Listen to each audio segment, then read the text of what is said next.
শ্রাবণী মেলা 2026-এর প্রস্তুতি পর্যালোচনা সভা অনুষ্ঠিত হল হরিপাল ডেভেলপমেন্ট ব্লক অফিসে। পশ্চিমবঙ্গ সরকারের গণপূর্ত বিভাগের সচিবের সভাপতিত্বে উপস্থিত ছিলেন হুগলি জেলাশাসক, হুগলি গ্রামীণ পুলিশ সুপার, হুগলি জেলার বিধায়ক মণ্ডলী, অন্যান্য ঊর্ধ্বতন আধিকারিকরা এবং সংশ্লিষ্ট বিভাগগুলির কর্মকর্তারা। অনুষ্ঠানে মেলা প্রাঙ্গণ ও সংলগ্ন রাস্তায় সিসিটিভি নজরদারি এবং পর্যাপ্ত পুলিশ মোতায়েন নিয়ে আলোচনা করা হয়। রাস্তাঘাটের সংস্কার ও ঘাটগুলো নিরাপত্তা নিশ্চিত করার পাশাপাশি অতিরিক্ত আলোর ব্যবস্থা করার নির্দেশ দেওয়া হয়েছে।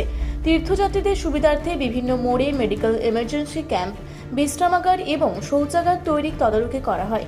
মেলা চলাকালীন সমগ্র তারকেশ্বর ও তার আশপাশের এলাকা যাতে সম্পূর্ণ পরিষ্কার পরিচ্ছন্ন থাকে তার জন্য সংশ্লিষ্ট দপ্তরকে দায়িত্ব দেওয়া হয়েছে। এই বিষয়ে রাজ্যের পৌর নগর উন্নয়ন মন্ত্রী অগ্নিমিত্রা পাল ও তারকেশ্বর বিধায়ক সন্তু পান সাংবাদিকদের কি জানালেন তা শুনে নেব। শ্রাবণী মেলা নিয়ে ভীষণ বড়ভাবে এটাকে ভাবা হয়েছে মাননীয় মুখ্যমন্ত্রীর নেতৃত্বে, এবং সেখানে বিভিন্ন জায়গায় রেস্টরুম, রাস্তায় জলের ব্যবস্থা, ডক্টরসদের camp, health camp, toilets, bio toilets and constructed toilets, বিভিন্ন আরো ঘাট যেগুলোকে ভীষণ সুন্দর করে সাজানো হচ্ছে। ঘাটগুলোর এগুলো নিয়ে আমরা আলাদা করে একটা প্রেস কনফারেন্স করব, তাই জন্য খুব বেশি ডিটেলসে বলছি না। আপনারা ঘাটগুলো দেখলে অবাক হয়ে যাবেন যেভাবে সুন্দর করে আমরা সাজাচ্ছি। From my department UDMA, from PWD information and culture এবং তারকেশ্বর মিউনিসিপ্যালিটি থেকে স্পেসিফিক্যালি এটা করা হচ্ছে।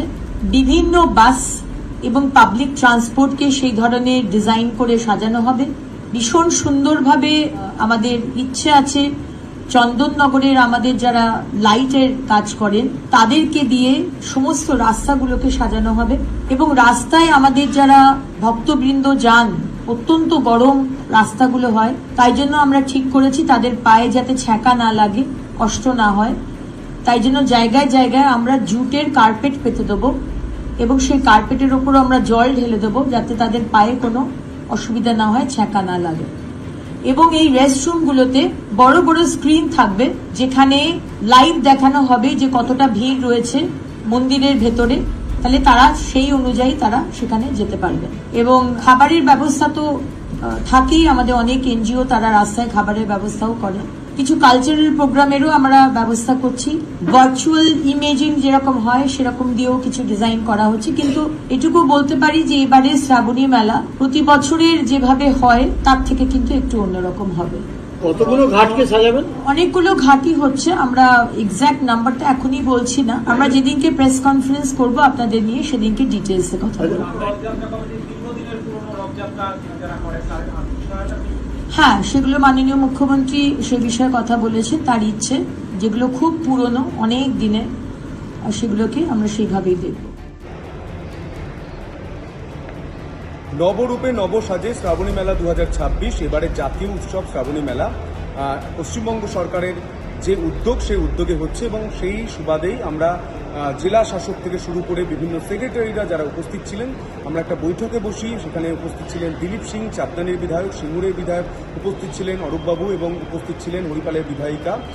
আমরা সবাই মিলে বসে বৈঠকে যে যে বিষয় নিয়ে আলোকপাত করার ছিল সেগুলো করেছি, এবং আমরা নিমাই তীর্থ ঘাট থেকে দিলীপ সিং উপস্থিত ছিলেন, চাঁদদানি বিধায়ক, নিমাই তীর্থ ঘাট থেকে সরাসরি পরিদর্শন করি তারকেশ্বরের একদম মন্দির পর্যন্ত কি কি ব্যবস্থা নেওয়া প্রয়োজন আমরা সাজেশন দিয়েছি। আমরা অনুরোধ করেছি যাতে খুব দ্রুত কাজ হয়, এবং আমরা আশা করব এবারে শ্রাবণী মেলা সব থেকে বড় আকারে আমরা করতে পারবো আপনাদের সহযোগিতার কারণে। হারার মা। হুগলির হরিপাল থেকে আশিস কুমার ঘোষের রিপোর্ট, রূপসী বাংলা মিডিয়া। আপনারা দেখছেন রূপসী বাংলা মিডিয়া। এখন একটা ছোট্ট বিরতি, ফিরে আসছি বিরতির পর। পুরুলিয়ায় পাত্রপাত্রী যোগাযোগের একমাত্র বিশ্বস্ত প্রতিষ্ঠান বিবাহ পরিচয়। আপনার মনের মতো জীবনসঙ্গী খুঁজতে পাশে রয়েছে বিবাহ পরিচয়। তাই আর দেরি না করে আজই যোগাযোগ করুন বিবাহ পরিচয়। Municipality commercial complex, 2nd floor, Chaibasa road, opposite PWD office, Purulia. Mobile নম্বর 9232440272। ফিরে এলাম বিরতির পর। আপনারা দেখছেন রূপসী বাংলা মিডিয়া।